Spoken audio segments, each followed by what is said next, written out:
with the contestants from The Voice Kids Philippines. Nanalo kanina ang Project Z at kasama natin si Era.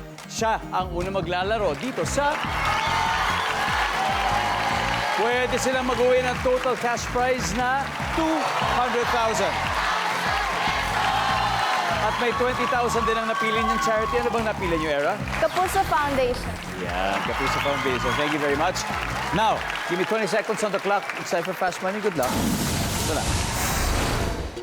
Iiyak ka kapag nagkaroon ka ng bukol o sugat sa anong parte ng iyong katawan? Go. Sa ulo. Ano ang una mong gagawin kapag kinagat ka ng lamok? Tatapikin.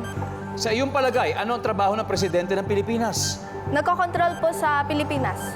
Saan mo madalas inilalagay ang pera mo? Sa wallet. Ano ang una mo naisip pag sinabing nature o kalikasan? Puno. Let's go, Era.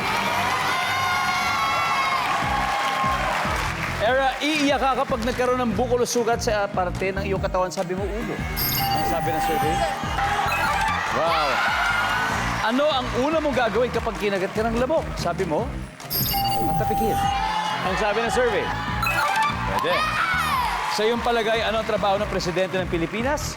Para nagko-control sa bansa. Ang sabi ng survey? Yan. Saan mo madalas inilalagay ang pera mo? Sa wallet. Ang sabi ng survey? Nice. Ano ang una mong naiisip pag sinabing nature o kalikasan? Ang sinabi mo ay puno. Ang sabi ng survey? Nice one. Nice one, Era. 35 to go. Let's welcome back Sophia. Hi, Sophia. Hello po. Hi, Sophia. Alam ko naman hindi ka kinakabahan. Medyo? Opo. O, para mawala yan, Sophia, may good news ako sa'yo. Si Era ay nakakuha ng 165. Huh? So, 35 na lang. Okay? Ito na, makikita na ng mga manonood ang sagot ni Era. So, give me 25 seconds on the clock. Good luck. Iiyak ka kapag nagkaroon ka ng bukol o sugat sa anong parte ng iyong katawan. Go. Head. Bukod sa head. Leg. Ano ang una mong gagawin kapag kinagat ka ng lamok?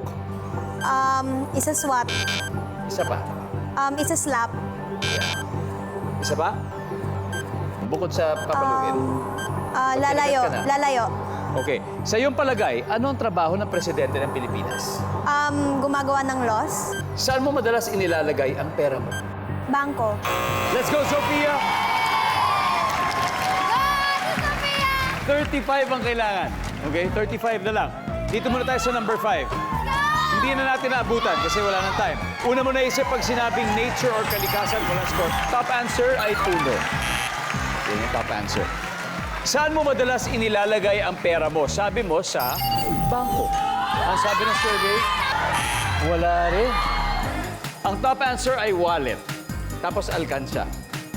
Sa iyong palagay, ano ang trabaho ng presidente ng Pilipinas? Sabi mo ay para gumawa ng laws. Mali.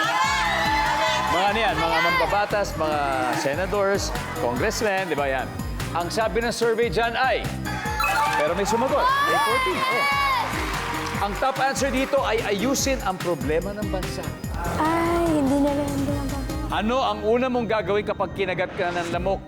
Sabi mo, lalayo. Ang sabi ng survey ay... Uy. Ang top answer, kakamutin. Isa na lang, 20 points. Iiyak ka kapag nagkaroon ka ng bukol o sugat sa anong parte ng iyong katawan. Sabi mo sa may legs. Ang sabi ng survey sa legs ay, we need 20 points.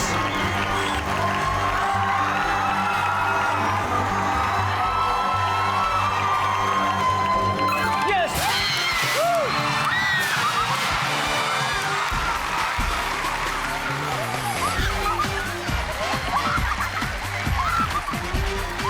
Congratulations, Project Z!